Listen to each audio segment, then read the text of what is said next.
Estamos con Dulce Veras, ella es directora ejecutiva del Consejo Nacional Empresarial, el CNE, en el marco del Foro Centroamericano de Donantes aquí en la ciudad de Guatemala, este octubre de 2025. Bienvenida, Dulce, muchas gracias por estar con Plaza Gracias por el Pública. espacio. Decidimos acudir a usted como representante del sector empresarial organizado en este evento tan importante en donde el sector empresarial, sociedad civil, sector público, filantropía discuten el futuro de la democracia, de las instituciones que se supone tienen que resguardar el Estado de Derecho en nuestro país.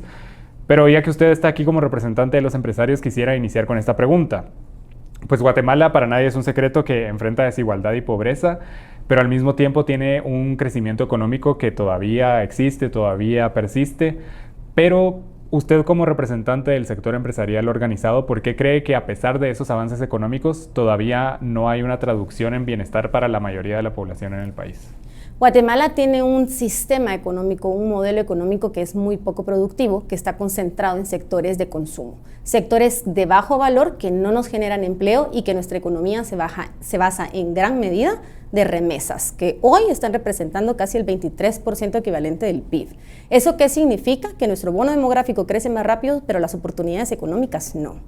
Y que esto, lo que nos hemos vuelto es experto en expulsar a personas y que esas regresan a nosotros a remesas.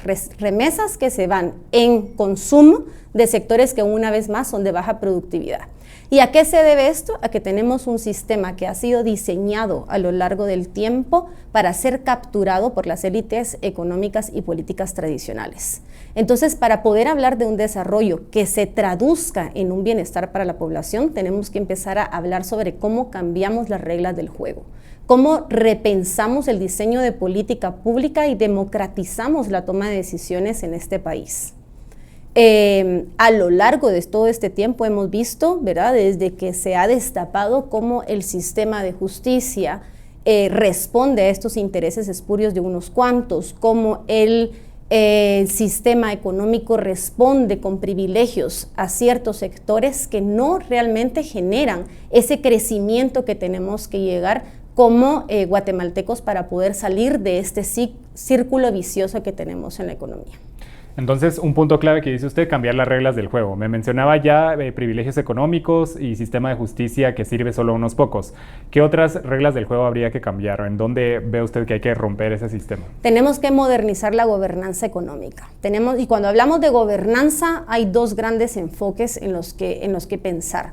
Uno es los marcos regulatorios o el marco institucional sobre el cual se opera la economía, ¿verdad? O la que los agentes económicos somos parte.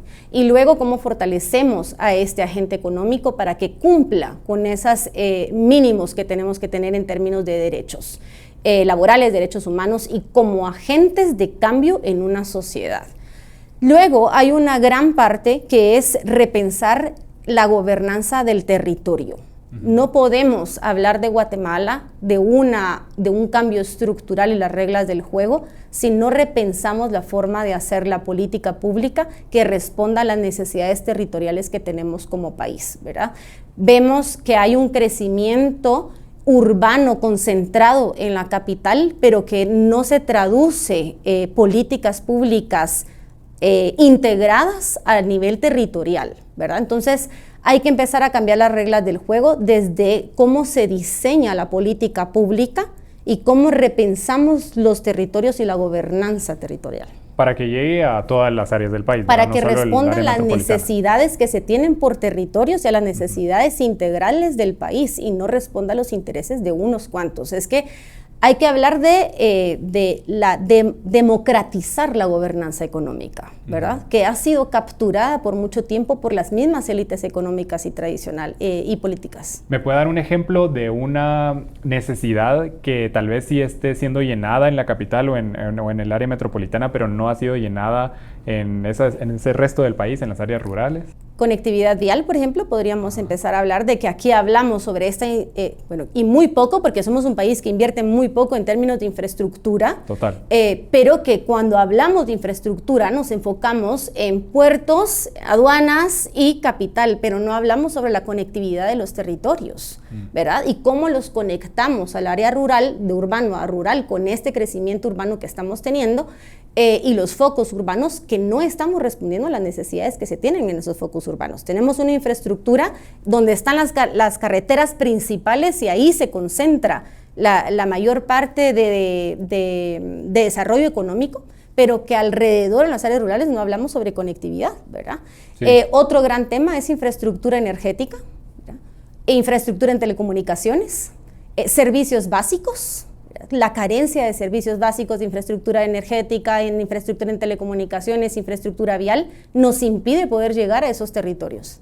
Total, sí, hoy 2025 todavía hay lugares en Quiché, por ejemplo, que no tienen absolutamente nada de lo que usted menciona, o están completamente aislados, ¿verdad? Sin carreteras de acceso, entonces, muy cierto. Pero para frenar todo este sistema trucado, como me atrevo a decirle yo, pero interpretando lo que usted menciona, ¿en qué áreas está interesado el CNE en apoyar? ¿Cuáles son esas áreas de oportunidad que ustedes ven que es necesario abordar como sector empresarial organizado? Creo que una de las grandes agendas que tenemos es poder tener igualdad de condiciones para todos, ¿verdad? Desde el 2022 impulsamos la creación de una ley de competencia. Guatemala era el único país que no tenía una ley de competencia, la cual ahora que ya tenemos, estamos en el proceso o en el desafío de crear una superintendencia de competencia, no solo para cumplir con la ley, sino para hablar de una política de competencia en el país. Y eso es crear una cultura donde todos tengamos igualdad en condiciones para poder competir, para poder ser competitivos a nivel local y a nivel internacional. Entonces, esa es primera, igualdad ante la ley. Una de las primeras. Esto y mejorar las condiciones económicas no sucede si no tenemos un Estado de Derecho fuerte, si no tenemos instituciones que respondan a los intereses de todo el país, si no tenemos independencia judicial. Lo que necesitamos es fortalecer el Estado de Derecho y fortalecer el proceso democrático que tenemos en Guatemala. Hágame esa explicación, ¿cuál es esa conexión entre independencia judicial y desarrollo económico? ¿Qué tiene que ver una con la otra? Porque a veces parece que no está tan claro. Hablemos de certeza jurídica, ¿verdad? Como empresarios necesitamos certeza jurídica que garantice que las inversiones que nosotros tenemos van a ser protegidas, ¿verdad?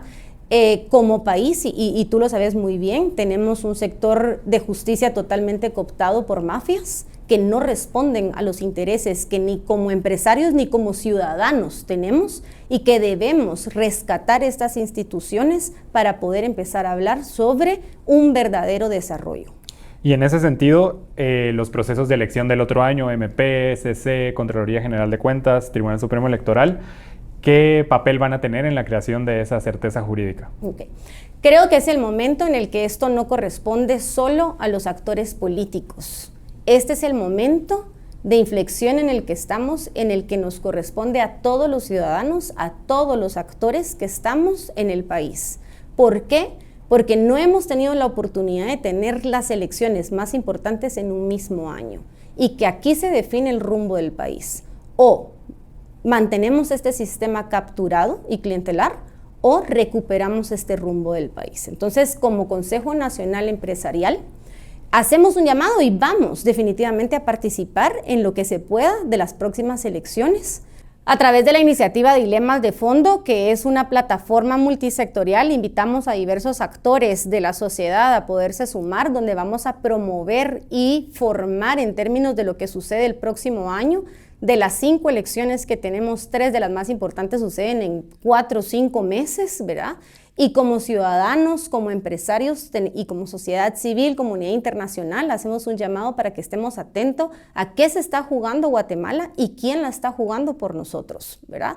Hay en estos procesos tan complejos, no es que tengamos un voto como en las elecciones generales, pero parte de lo que estamos jugándonos son esas elecciones generales para mantener un proceso democrático en el país, ¿verdad? Entonces, es momento de que nos unamos, que articulemos cuáles son estos esfuerzos y que al poder articular estos esfuerzos que cada organización está haciendo, podamos impulsar e incidir en recuperar de la impunidad este sistema de justicia. Entonces identifico que el CNE, 2 de sus áreas prioritarias, igualdad ante la ley de competencia y certeza jurídica. Antes de que terminemos, quería preguntarle sobre la ley de competencia de nuevo. Pues ya fue aprobado, usted ya lo mencionó, pero ¿qué evaluación hace el CNE sobre cómo quedó la ley y cómo está funcionando ahorita? Está lejos de ser una ley perfecta, pero es una ley que cumple con los mínimos estándares internacionales. Uno de los grandes logros que se cumplió en esta ley es que es la primera institución que pasó a ser un proceso meritocrático, ¿verdad? Los directores fueron electos por 3 entes nominadores, pero pasaron una prueba de una universidad certificada internacionalmente en materia de competencia. Y eso nos dice que los 3 directores ya tienen suficiente capacidad para empezar a crear una institución robusta y técnica a favor de la política de competencia. Creo que eso es uno de los grandes logros. Claro que estamos en un gran desafío para poder crear la superintendencia, que hay intereses todavía sectoriales, políticos. Sin embargo, creo que el tener este proceso meritocrático nos da las herramientas para poder empezar como primer eslabón, y siempre lo digo, no es que la ley de competencia vaya a ser la solución a todos los problemas, pero sí es ese primer paso que teníamos que hacer como país para empezar a hablar de una política de competencia. Decía intereses sectoriales y políticos. ¿Puede mencionarme de quién y por qué intereses? Yo creo que esto se amarra a la primera pregunta, ¿verdad? O sea, este país es un sistema de privilegios, no, sistemas capturados por intereses políticos y económicos tradicionales. Y que al tener una institución que pueda observar, que pueda evidenciar cómo estos privilegios limitan el crecimiento económico y la participación de diferentes agentes económicos dentro del mercado, evidentemente no es algo que estén a favor, ¿verdad? Entonces, hay diferentes sectores, grandes, pequeños, que están interesados en que, especialmente los estratégicos para el desarrollo económico, que están interesados en que no exista una ley de competencia robusta y hablar de una política de competencia en el país. Pero para abrir el mercado, para hablar de innovación y para hablar de desarrollo económico, necesitamos una política de competencia técnica y robusta. ¿Algo más que usted quiera agregar antes de terminar? Sí, yo creo que por el momento en el que estamos como país, ¿verdad? El futuro de Guatemala no se va a decidir por la indiferencia, sino es por el valor que tenemos aquellos actores que estamos dispuestos a defender la democracia, el Estado de Derecho y el rumbo de este país. Que, como ya vimos, está muy, muy conectado con el desarrollo económico. Así es. Muy bien, gracias Dulce, le agradecemos bastante. Fue Dulce Veras, ella es directora ejecutiva del Consejo Nacional Empresarial, aquí en el marco del Foro Centroamericano de Donantes en la ciudad de Guatemala. No se olviden de compartir esta y otras entrevistas que tendremos a propósito de este evento en las redes sociales de Plaza Pública.